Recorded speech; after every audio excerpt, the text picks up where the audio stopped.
walaal hadallada xarafta leh dadku waa dad walaalaha oo dad wada dhashay anigu aan ka soo jeeda dhalinyarta Hargeysa amba waqooyi ee ku ganacsada Puntland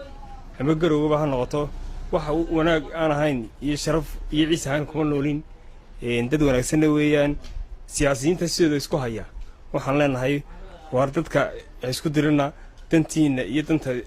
dadku waa kala gaar nin walba siyaasiyiis iyo dantiisa buu ka dhaxay siyaasadda ayuu ka dhaxarkay muraayadaha anigu waxaan leeyahay dad ganacsatada baan ahay dad siyaasad ku jira manihiin dadku meel walba waa jooga Hargeysa jooga Garowe la jooga dadku waa dad walaalaha waa la isku safraya war hadallada xanafta leh tayaan waxaan leeyahay ummadda Soomaaliyeed ee meel walba joogtay ayaa lagu kala fogeyn ninka Faysal Caraabana waxaan leenahay tani weyn oo siyaasiyiinta ku fashilmay adigu waxa gaadheelkay talagu xul laamba dadka laga qaban la ninkaas hadal xun ma daayo waxu tarana ma naarago marka waxaan leenahay ummadda isku dirin waa dad walaalaha anagu waxaan nahay odayaal ganacsato ah anigu odayga u weynay meesha jooga dadka reer waqooyiga ah ee ganacsatada baan ahay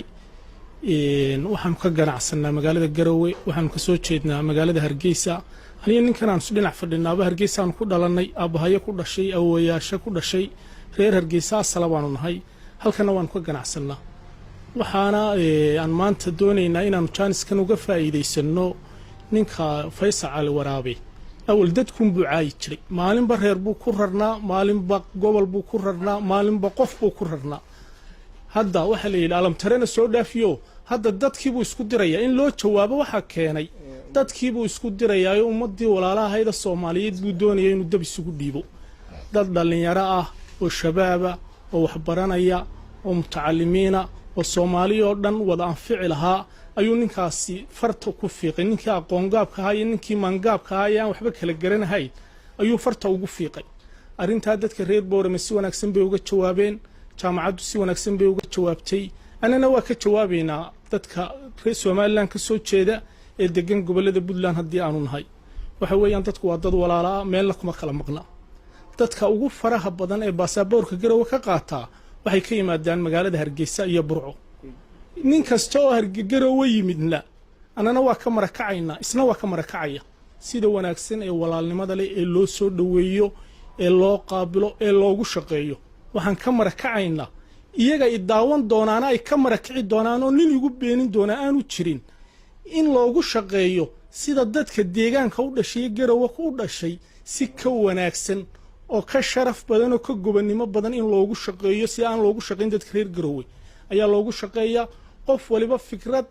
dii uu awal haystay Hargeysa kala yimid fikrad ka duwan buu kala noqdaa markuu Garowe ka tago anagu ganacsataanu nahay bakhaaraan ku leenahay halkan waanu ka shaqaysanaa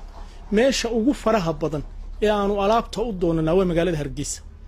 dadka reer Hargeysa waxay ka marakacayaan